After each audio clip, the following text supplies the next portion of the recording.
का हार्दिक स्वागत है, अभिनंदन है, वंदन है। हम सभी के मध्य परिचय है।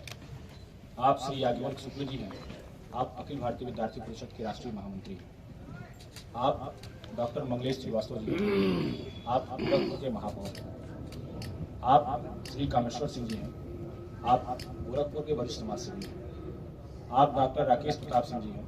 आप भावी गोरखपुर प्रांत के प्रांत अध्यक्ष हैं। आप सुश्री सौम्या गुप्ता जी हैं। आप अभावित की राष्ट्रीय कार्यकारी परिषद के आमंत्रित सदस्य हैं। आप सभी का इस पत्रकार वार्ता में हार्दिक स्वागत, अभिनंदन और वंदन है। अब मैं इस पत्रकार वार्ता को आगे संबोधित करने हेतु अपने गोरखपुर प्रांत के प्रांत अध्यक्ष डॉक्टर राकेश प्रताप सिंह सर को आमंत्रित करता हूँ। विद्यार्थी परिषद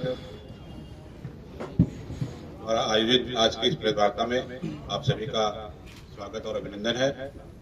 ये प्रेस वार्ता राष्ट्रीय अधिवेशन को लेकर के है। विद्यार्थी परिषद का राष्ट्रीय अधिवेशन प्रत्येक वर्ष आयोजित होता है। इस राष्ट्रीय अधिवेशन का अपने आप में एक ऐतिहासिक महत्व होता है। राष्ट्रीय अधिवेशन में देश भर से, कश्मीर से लेकर कन्याकुमारी और अरुणाचल से लेकर गुजरात तक के विद्यार्थी, शिक्षक और शिक्षाविद ऐसे सब प्रतिभाग करते हैं इस अधिवेशन में। और गोरखपुर में राष्ट्रीय अधिवेशन का होना अपने आप में एक गौरवपूर्ण है, क्योंकि गोरखपुर की धरती ने हमेशा गोरखपुर की धरती की एक परंपरा रही है। इस धरती ने देश और समाज को एक संदेश देने का काम किया, चाहे वो राष्ट्रीय चेतना के जागरण का संदेश हो या राष्ट्रीय चेतना को मजबूत करने का संदेश हो, चाहे वो राम मंदिर आंदोलन का नेतृत्व करने का संदेश हो। ये धरती गौतम बुद्ध, संत कबीर की धरती रही है। इस धरती ने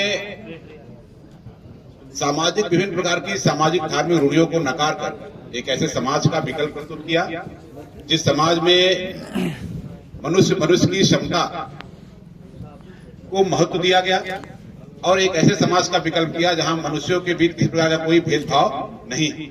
इस धरती ने, आप सभी को याद होगा, बलिया में समानांतर सरकार की स्थापना हुई थी।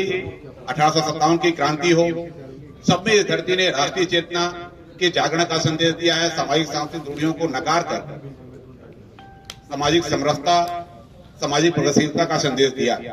इसी प्रकार विद्यार्थी परिषद के राष्ट्रीय अधिवेशन पर अगर हम विचार करें तो विद्यार्थी परिषद का राष्ट्रीय अधिवेशन भी एक ऐसा ही संदेश देने वाला राष्ट्रीय अधिवेशन प्रत्येक वर्ष होता है।